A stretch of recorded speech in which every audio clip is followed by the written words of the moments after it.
একদিকে যেমন আরজিকর কাণ্ড নিয়ে গোটা দেশ উত্তাল, বিদেশেও এই আন্দোলন চলছে।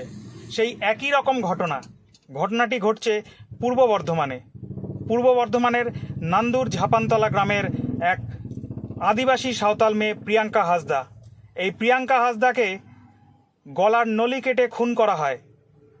আজ এর প্রতিবাদে উত্তর দিনাজপুরের ইসলামপুর শহরে আদিবাসী জমি রক্ষা কমিটির সদস্যরা একটি প্রতিবাদ মিছিল করে। আদিবাসী জমি রক্ষা কমিটির সদস্য জিসকেল হাঁসদা বলেন, প্রিয়াঙ্কা হাঁসদা ও আরজিকর কাণ্ডের পূর্ণাঙ্গ তদন্ত হোক, এই দাবি তারা রাখছেন।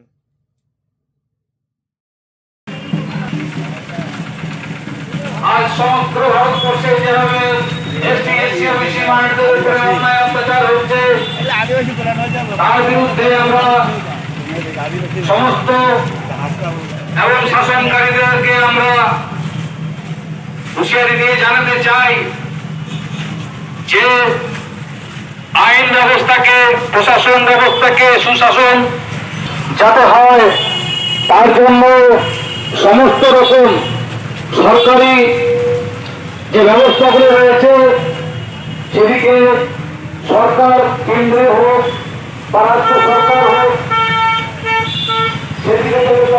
আজকে আমরা এই মিছিল এই জন্য পথে নেমেছি, প্রতিবাদ কর্মসূচি আমাদের ইসলামপুর ব্লক আদিবাসী জমি রক্ষা কমিটির পক্ষ থেকে। তো আজকে পূর্ব বর্ধমানের বর্ধমান বিশ্ববিদ্যালয়ের ছাত্রী প্রিয়াঙ্কা হাঁসদা, তাকে 14ই আগস্ট রাত 8টায় বিশৃঙ্খলাভাবে তাকে হত্যা করা হয়েছে। সেই প্রতিবাদে এবং আরজিকর বিষয় নিয়ে যেটা আমরা দেখতে পাচ্ছি সোশ্যাল মিডিয়ায়, খুব জঘন্য বিষয়, খুব লজ্জার বিষয়। তো আমরা কোন রাজ্যে কোন দেশে বসবাস করতেছি এখনো আমরা ঠিক করতে পারি নাই যে কোন রাজ্যে কোন দেশে আমরা আছি। তো আজকে যে পরিস্থিতি চলতেছে আমাদের রাজ্যে, আমাদের ভারতবর্ষে, তো আগামী দিনে যাতে এরকম আর শুনতে না হয়, আমাদেরকে জানতে না হয়, মা বোনেদের উপরে যে অত্যাচারটা হচ্ছে যাতে আমাদের শুনতে না হয়, না জানতে হয়, এর প্রতিবাদে আমরা আজকে পথে নামছি। আর যারা প্রিয়াঙ্কা হাঁসদার দোষীরা এবং আরজিকরের যে ডাক্তার মহিলার যে দোষীরা, তারা যাতে ফাঁসি হয়, তাদের এই প্রতিবাদে আমরা পথে নামছি আজকে। যাবেন আপনারা?